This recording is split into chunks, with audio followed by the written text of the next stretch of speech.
honey's not honey. You know, if you don't know where it comes from, it's probably not honey. Sarah's taste testing some honey. Oh, God. And she thinks it tastes suspicious. It has a very strange sort of gooseberry type taste. My name is Sarah Wyndham-Lewis and I'm a professional honey sommelier. It's acidic, all honey is acidic, but this is really very acidic. I have a trained palate. I use it in terms of authentication of honey. In her early days as a honey sommelier, she realised that something wasn't right. I just knew stuff that you bought from a supermarket didn't taste right, didn't have any depth or character or textural changes to it. And I knew that nothing in nature is as standardised as that. So real honey comes from the hives, is harvested as gently as possible, is extracted as gently as possible, is then sold as is. This is something which is designed, and it's designed to a price point. So the colour, the viscosity, every part of it is designed to a price point. The Observer first reported on the possibility of widespread honey fraud in the honey industry back in 2020. Since then, it's shown no signs of going away. Around a decade ago, the beekeeping industry hit a crisis when wholesale prices dropped by up to 50%. At the same time, bees were making less honey, and yet global exports went up and have stayed high. So what's happened?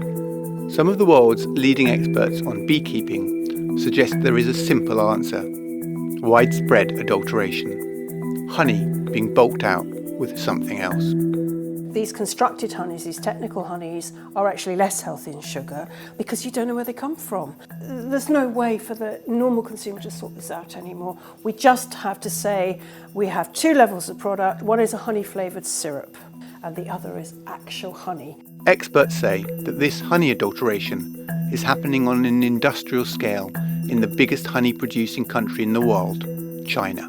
And the biggest importer of that Chinese honey? It's us, the UK. Most people, if they were doing a comparative tasting between something they bought from a bee farmer in a farmer's market and something that they just bought for 89p, if they sat down and actually experienced a difference, it doesn't take a professional palate. It is so blindingly obvious. And then on that basis, even if you've just done that, you're empowered to make your choice. And it's choice that I think that people are being denied. Everywhere we travel in the world, I go into supermarkets and I look. Their shelves are just as lined with fake honey as ours. I don't think this is stoppable. Here's the hive. You see bees around the entrance. One of the problems is that consumers aren't aware of the work required to make genuine honey. The reason we're opening this hive is we suspect it of being a little bit weak. Beekeepers have to meticulously monitor their bees and hives to make sure they're happy and healthy and making genuine honey that we want to eat. We might even find the queen bee if we're lucky. But none of this is cheap, easy, or quick.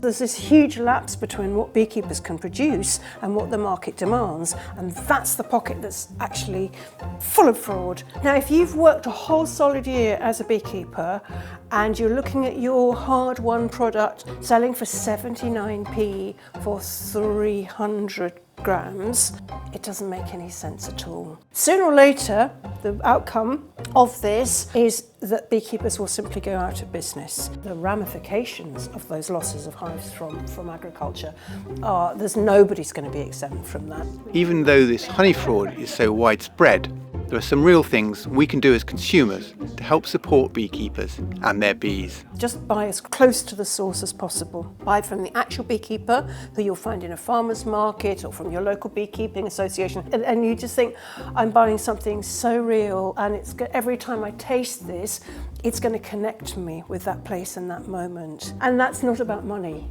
That's about soul. And I'm afraid that what fake honey is doing is it's lost its soul. For more in-depth analysis and information, listen to my investigation into the Great British Honey Scandal, the full episode of the Observer's Slow Newscast, wherever you get your podcasts.